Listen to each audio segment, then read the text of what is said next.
with a resounding applause, let's welcome to give us the charge, Adebola Williams. That applause is not like someone who is excited about the man who is supporting initiatives for women. He deserves his flowers, so we must give them to him. Thank you, Olive, and good morning. It's an honor to always be invited to do things like this, and a privilege. When I wrote the book African Power Girls 2 years ago, the first edition, and it was just a book I wrote as a gift to my goddaughters. I've always had women support me all my life, and I've always known how incredibly powerful and impactful women are. You know, when we were starting out our business, women supported us greatly, and that's because women can see the future. So when you're a seed, a woman can see you become a tree. And so we found that more women partnered and supported us, including the likes of Funke Bokno, who's in this room today, Mrs. Peters, Bolanlosin Peters, and Adesoye Inokwe, many women. One of our biggest champions, Dr. Obi Ezekwesili. And so when I wrote the book, it was an ode to all this journey of these women. But more importantly, where I'm going is the privilege of standing here. After I wrote the book, I started getting invitations to do interviews, and I felt like an imposter. Why is a man going to sit on television, going to sit, on radio, doing events, speaking for women? Women should speak for themselves. Why? Who made me anything to be speaking for women? And I talk to myself often. I hope you also do. I talk to myself to check myself, to remind myself of my purpose, of why I'm doing what I'm doing. And one of those days I spoke to myself and I said, why did you write this book? You wrote this book as a gift to girls around the world so that they would know stories of where they have come from and know that before they were born, they were women who ate the same eba and walked the streets of Kokrobite and Tamale and Kibira. And they did not need anyone's permission to become, because the world tells our girls who they can be and cannot be. The world tells our women how much they can dream and how high they should jump. And so if that's what you're doing, then go out there and talk about, And so every time I still get invited to things like this, I still have a moment where, I still have to remind myself. But, so thank you. Thank you for inviting me, and I'm glad to be here. The case for a female-enabled economy is a business case. It's not a woman issue. Sometimes we think about these things as women coming together and just encouraging themselves. That's not what it is. And I'll give you some stats. But before the stats, I have a personal stake in ensuring that we have an enabled world. I usually would say because I have 3 goddaughters, but 2.5 months ago, God also gave me a daughter. And so the case for a female-enabled world is now my case. But you see, an enabled economy is not just a woman issue, but it's also a fundamental business case. According to reports by the United Nations, sub-Saharan Africa loses $95 billion because of inequality annually.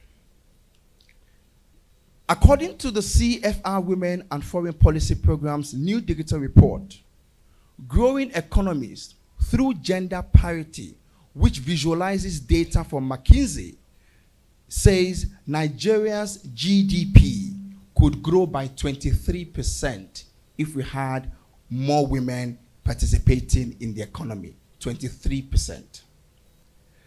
Another report by McKinsey says women on the executive team of companies are more likely to succeed than when you have more men. It is estimated that companies with 3 women in senior management functions score higher in all dimensions of organizational performance. And 1 percentage point increase in female education raises the average level of GDP by 0.37%. These are all statistics. MasterCard says that women manage money better in developing economies. And I remember a story Dr. Joyce Banda told me last year. She had won the Nobel Prize in a tie with a man. And they gave her 50,000 and gave the man 50,000. She said she then went to meet him and said, give me your 50,000. Let me go and use it. The man said, of course not. They met a year later. By that time, she had built schools with the money. She was taking care of hundreds to thousands of kids. I said, oh, how are you? The man said, I'm fine. How are you? The man said, what did you do with your money? Oh, I built school level. And I said, I entered some shops, so I bought a few things, to encourage myself for winning the award. But he said to her, I wish I gave you the money. Women know how to build society with their monies. Educated women, for example, raise healthier children. And if you think about the economics of a healthy child, it means less hospital, it means a high performance child, it means a child that will do well in society. But because we don't connect the dots often, we don't think about these things. They say women are not equal to men. I think it's true. They are the only gender that God gave the power of creation. They are the only gender that can translate the blueprint of birthing a human being. They are the only gender that is an oracle for God. And so indeed, you should give yourselves a round of applause. You're not our equal. On the invitation of President Ellen Sirleaf Johnson last year, she invited me to speak to the Amuje women leaders on women in politics. And I think even though it was women in politics, a few of the points I shared are relevant for this conversation. So I want to share them with you. The first one is that we need more women on the table.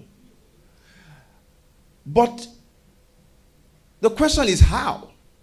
The low-hanging fruit for the how of more women on the table is that for every woman in this room who is on the table, you need to bring other women onto that table. Women need to stop drinking the Kool-Aid of being the only woman in the room. Oh, I'm in the boys' gang. It's no longer cool. Every woman here who has an opportunity to be on the table, you need to be more deliberate. And it's for one simple reason. When they bring up issues and they want to make decisions that affect your kind, you need at least one or two who wear the same lens as you to be able to stand with you in making those decisions. Because after a while of being the only woman, you begin to agree. You need that support system. It's as important as for you as for every woman. So one, women on the table, to be clear, need to bring more women to the table. A round of applause for FSDH, for this Women's Founders Day thing I just heard about. Very impressive. 84% of male founders get access to funds versus 3% of women. Women need to fund women. Women need to fund. I've been saying this for about 10 years, since I've been going to WIBIs actually. Women need to fund women. It's great to converse and encourage and engage. The next level is to go to conferences and do deals room. We go to all these conferences where they are men-led, and they are deals room. You go into the room, you do deals. I don't see women conferences doing deals room. I don't see that deliberateness to bring money in that female economy. Women need to fund women.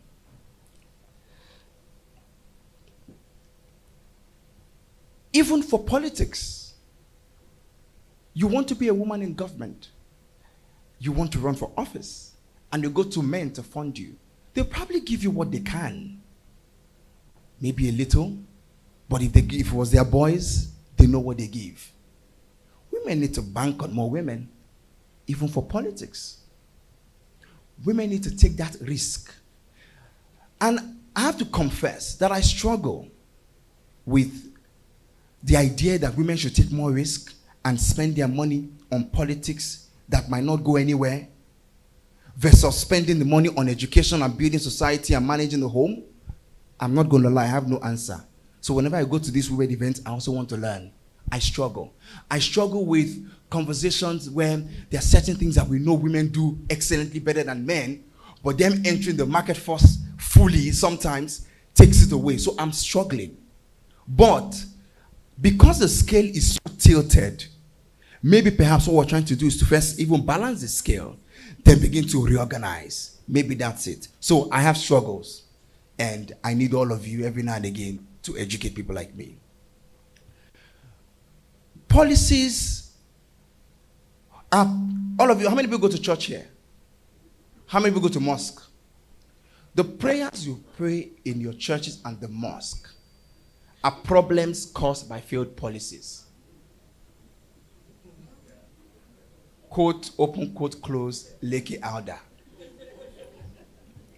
So, women must also be in politics because you need to be able to influence policies that change the game for how businesses are done to favor women, how corporate organizations are run, what the market is saying.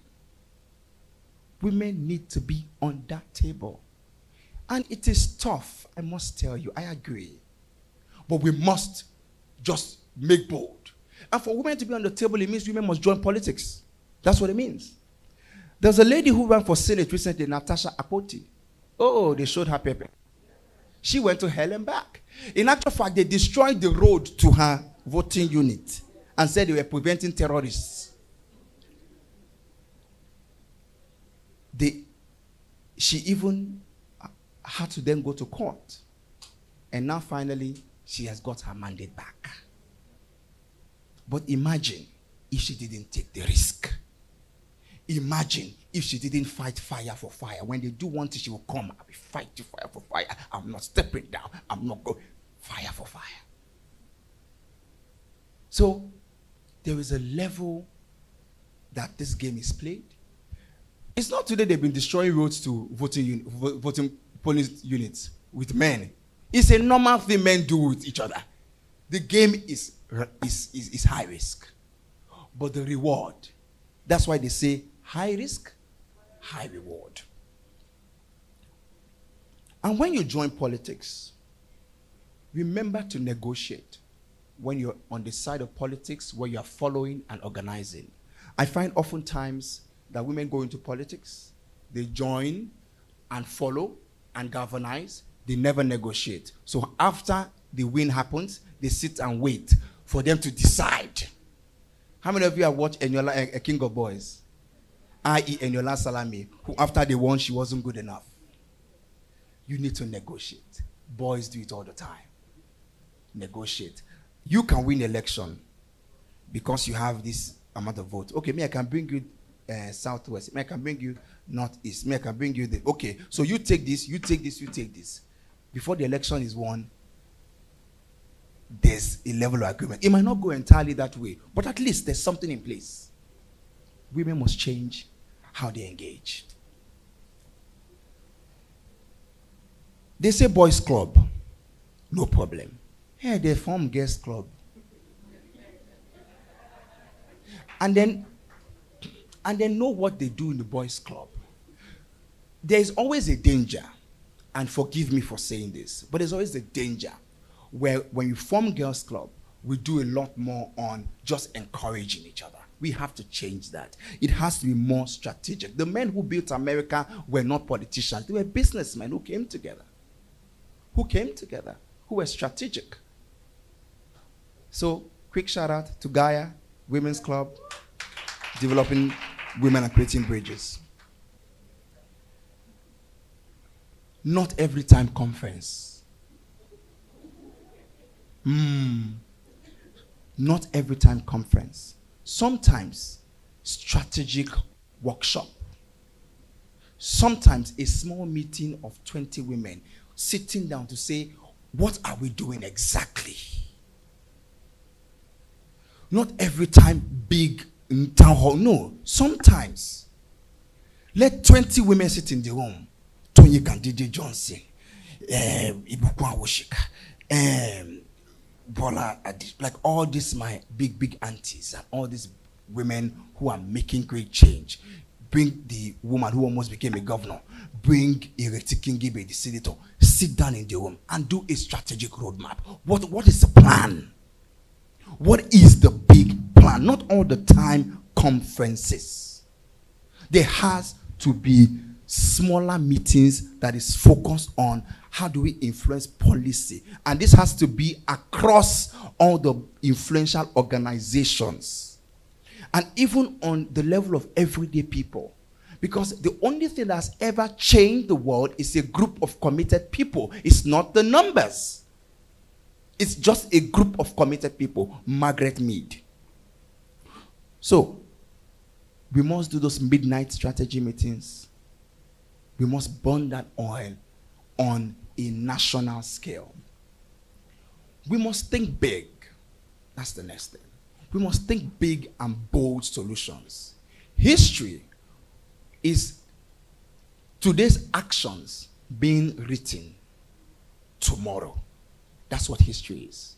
We must think about the big, bold actions and decisions that we want to take to change the economy, to change the polity, and do the roadmap and go after it. Women must hire strategists. As a group, bring the men. Do it. We do it. Even on the political level, you go and look for one huge organization that's done it in America, in France. We must begin to go at that level. Even on the corporate side, we must begin to say, where are the models? Where are the people? We find them. And it's easy.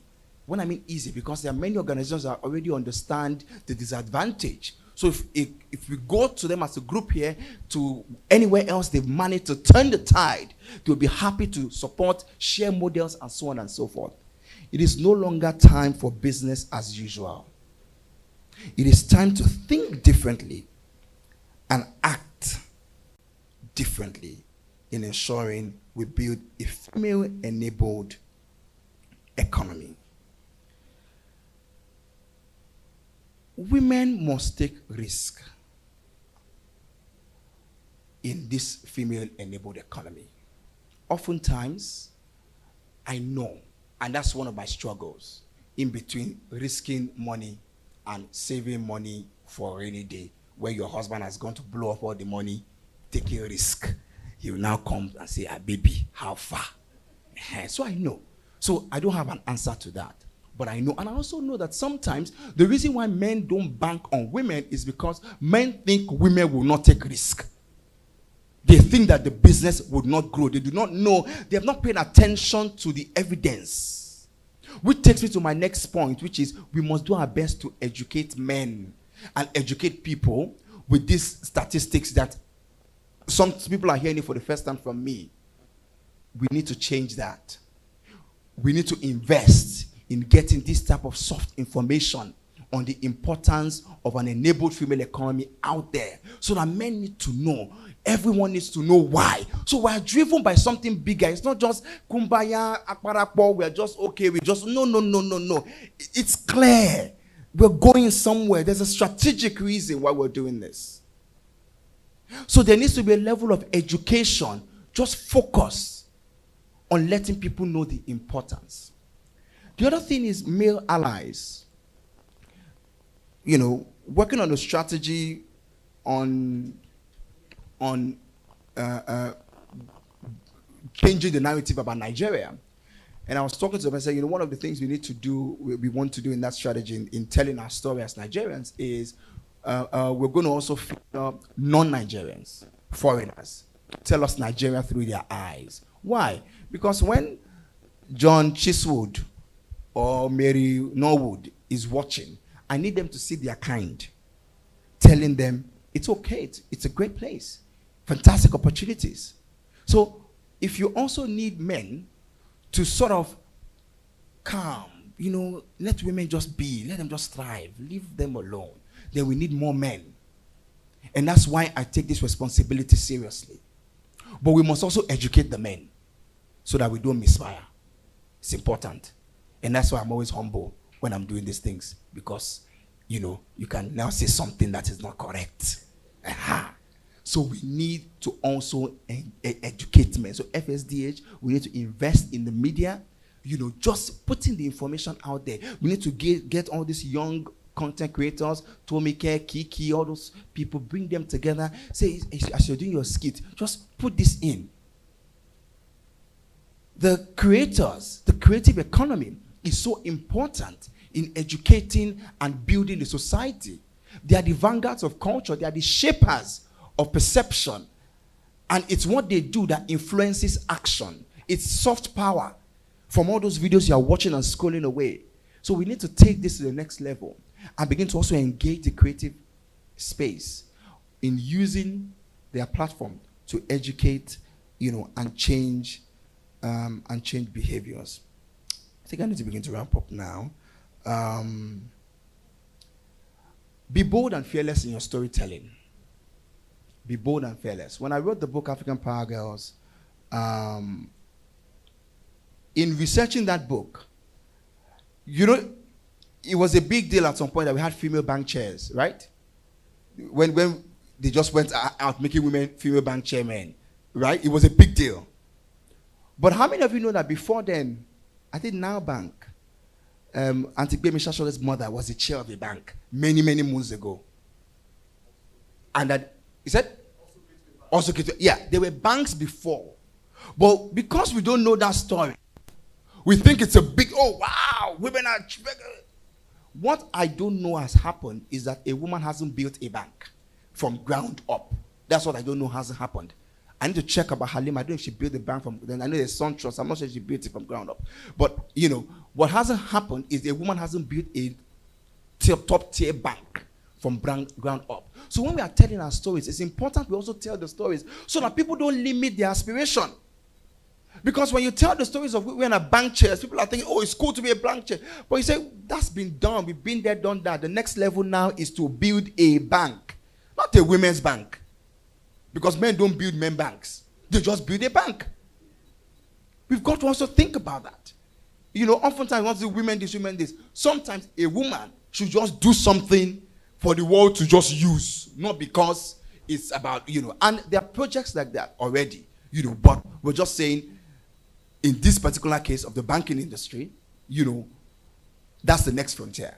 So be bold and unapologetic in telling your stories, in telling the stories of great women, and normalize it. Let's not make it a big deal.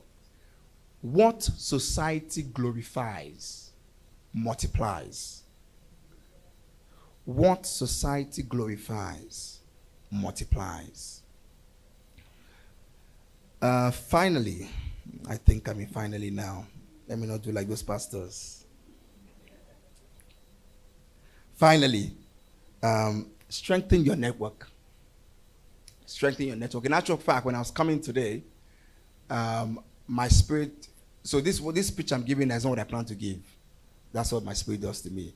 And then when I said I'll give this one, he said, no, talk to them about networking instead, to build a woman-enabled economy. But I said, no, I'll stay on this one. But I'll just throw a little bit on networking. Please, women, network. Human beings are keys and access to opportunities.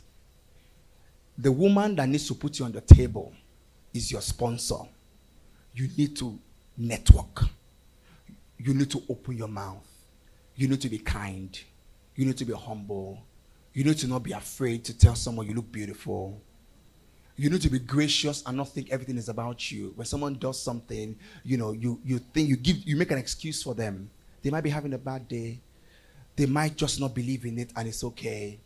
It has nothing to do. There's nothing wrong about you. It has nothing to do with you. But you need to get access into rooms where opportunities are being distributed. And so you must network. When you go to conferences, don't form a pack. In actual fact, let me give you one cheat code. This is what you do when you go to conferences as a pack. Distribute yourself, 5 of you. Then go and meet different people. When you now meet this person, you say, oh, I know someone you should meet. It's your friend. You really need to meet this person. You will not introduce your friend to that person, but at a high level of, you need this person. Your friend will introduce you to somebody. Before you know it, you'd have left with 5 solid relationships where you sold each other, and those people believe that they need the person you've introduced them to. You've changed the game. Then eventually, when those people build a relationship with that person, it will still come back to you because it's the same network. Even in networking, when you're looking for a CEO, you're looking for a CEO of a bank. If your friends is the CEO of an oil and gas company, is he in his or her network as CEOs of other companies? Network. Human beings are gatekeepers. Human beings are like trees. They will give you a shade. When you build more human beings, it becomes a forest and a fortress that protects you. Thank you.